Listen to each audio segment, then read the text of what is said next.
के कांग्रेस नेताओं ने सिंगरौली जिले में 1000 करोड़ के मुआवजा घोटाले का खुलासा करते हुए आर्थिक अपराध ब्यूरो कार्यालय रीवा में शिकायत दर्ज कराई है। आरोप है कि सिंगरौली जिले के अडानी कोल ब्लॉक में 1000 करोड़ के मुआवजे का घोटाला भूर्जन अधिकारी द्वारा किया गया। दरअसल यह आरोप कांग्रेस पार्टी के पूर्व कार्यकारी अध्यक्ष कुंवर सिंह व प्रदेश प्रवक्ता विनोद शर्मा ने लगाए हैं। शिवराज सिंह चौहान पे आपने भाषण सुने होंगे। शिवराज सिंह चौहान जब सिंगरौली आते थे तो यही कहा करते थे कि ये सिंगरौली नहीं सिंगापुर। पर सिंगापुर बनाते बनाते उन्होंने सिंगरौली को ऐसा बना दिया कि आज पूरे भारत में कहें तो भू अर्जन से संबंधित, राजस्व से संबंधित लगभग ये 1000-2000 करोड़ से ऊपर के घोटाले निकल चुके हैं। वहां एक जमीनों का पूरा खेल होता है, पूरा एक सिस्टम बनाया। वही राजेश शुक्ला जो रीवा में तहसीलदार थे, कई शिकायतें थी, आज वहां संयुक्त कलेक्टर है। संयुक्त कलेक्टर भू अर्जन अधिकारी नहीं हो सकता, ये हमारा भू अर्जन नियम कहता है। पर उस संयुक्त कलेक्टर का जिसका ट्रांसफर हो चुका 3-3, 4-4 बार, वहां पे कलेक्टर है चंद्रशेखर शुक्ला जी। चंद्रशेखर शुक्ला जी और राजेश शुक्ला जी आपस में सारू भाई। आपको याद होगा बिहारी मैंने एक नाम लिया तहसीलदार अमित मिश्रा का, वहां पे फिर से वही अमित मिश्रा और कई प्रकार की चीजें। माने भू अर्जन अधिनियम नियम जो 2013 बना है, जिसको लड़के राहुल गांधी जी ने भट्टा परसौल की यात्रा के बाद वो नियम बनाया था, वो नियम हो सकता है सब जगह लागू हो, पर वहां लागू नहीं है। वहां राजेश शुक्ला का नियम लागू है, वहां अमित मिश्रा का नियम लागू है। उदाहरण के लिए धिरौली में 224 खाता क्रमांक है, उससे जुड़ा एक मैटर है। उसमें 132 लोगों का पूरा प्रकरण है। 132 के साथ साथ सारे के मुआवजा निरस्त कर दिए जाते हैं। राजेश शुक्ला जी उसको निरस्त कर दिए जाते हैं, जबकि वो नियम विरुद्ध निरस्त नहीं कर सकते। किसी की भी जमीन होगी आपको मुआवजा देना ही होगा, ये नियम कहता है। पर आपने निरस्त कर दिया, ठीक है भैया तुम्हारा अधिकार है। पर उसी में एक दुआसा सिंह का है। दुआसा सिंह को आप देते हो, क्यों देते हो जानते हो क्यों? नाम बता रहा हूं, सुनो।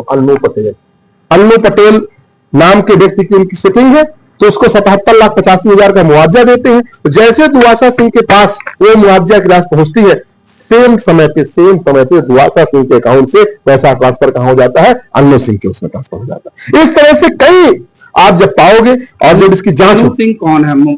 अन्नू पटेल भूमाफिया है।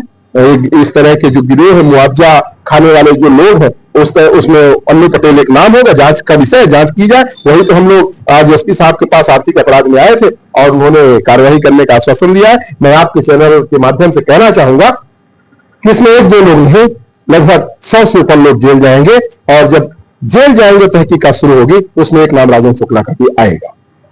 ये आज आप लोग ईओडब्ल्यू आए हैं, व्यवहारी कांड के बाद ये दूसरा एक जमीन का बड़ा मामला है, क्या कुछ पूरा मामला है? मामला अडानी की कोयला आवंटन से है। ये सिंगरौली के धिरौली कोल ब्लॉक 2022 में अडानी को आवंटित हुआ। तब से ही वहां पदस्थ है संयुक्त कलेक्टर राजेश शुक्ला साहब। स्थानांतरण कई बार हो चुका, लेकिन वो वहां से नहीं जा रहे हैं। विसंगतियां 2-3 है। एक विसंगति ये है कि मध्य प्रदेश एलआरसी में ये है कि कोई भी भू अर्जन अधिकारी एडीएम से नीचे नहीं हो सकता, ये ज्वाइंट कलेक्टर है, एक विसंगति। दूसरा, मुआवजा आवंटन में ये अपने हिसाब से कानून बना रहे हैं। ये राजेश शुक्ला साहब ने 2013 के अधिनियम को पलट कर रख दिया है। इन्होंने आदिवासियों को की 133 लोगों की जमीन थी, जिस पर 132 का ये कह के खारिज कर दिया कि इस जमीन पर आदिवासी प्रवर्ग के अन्य वर्ग का घर बना हुआ है। मैं एक सवाल आपसे पूछना चाहता हूं, आपके माध्यम से जनता से, कि 2013 का जो अधिनियम है उसमें तो भू अर्जन अधिनियम के 2 गुना मुआवजा देना है। ये कौन सा कानून आपने पास कर दिया कि आदिवासी वर्ग का घर है तो आप उसे जमीन का भी मुआवजा नहीं देंगे? और ठीक उसी प्रकार मुआवजा 133वां है। एक दुआसा सिंह, उनके जमीन पर रन्नू पटेल का घर बना हुआ, आपने उनको 77,85,000 का मुआवजा भी दे दिया, और वो दुआसा सिंह से रन्नू पटेल में भी चला गया। तो ये कौन सा खेल है? एक मामला मुआवजे का, और दूसरा हम लोग आपसे ये कहना चाहते हैं कि वहां जो कलेक्टर साहब हैं, भू अर्जन अधिकारी तो कलेक्टर है, ऐसी क्या बात है कलेक्टर साहब के ट्रांसफर होने के बावजूद बार बार राजेश शुक्ला का स्थानांतरण होने के बाद निरस्त हो रहा है? बार बार वहां पर अडानी के द्वारा जो नियम कानून बनाए जा रहे हैं वो चालू है। ये वहां पर जो मुआवजे का निर्धारण हुआ था, वो बासी बरधा की एक 998 नंबर जमीन, वो सरकारी है। ये मैं आपसे को दिखाता हूं, वो जमीन सरकारी है, ये खतरा है। ये शासकीय लिखा हुआ है 998 नंबर, आपने इसकी रजिस्ट्री दिखा दी और रजिस्ट्री की तारीख भी तय कर दी, रजिस्ट्री भी दिखा दिया और बाद में आप उसको विलोपित कर दे रहे हैं। हम आपके माध्यम से ये कहना चाहते हैं कि जो 132 आदिवासी परिवारों के साथ आपने मुआवजे का खेल शून्य कर दिया, ये किसी तरह से संवैधानिक नहीं है। और मैं तो मध्य प्रदेश के मुख्य सचिव जो अनुराग जैन साहब है, चर्चा तो ये है कि ईमानदार है, पर ईमानदारी सिंगरौली के मामले में कहां है? क्या राजेश शुक्ला, चंद्रशेखर शुक्ला मुख्यमंत्री और मुख्य सचिव तक पूरा हिस्सा पहुंचा रहे हैं, इसलिए यह कार्रवाई नहीं हो रही, या 132 आदिवासियों के साथ अन्याय हो रहा, हम लोग उसकी लड़ाई कर रहे हैं।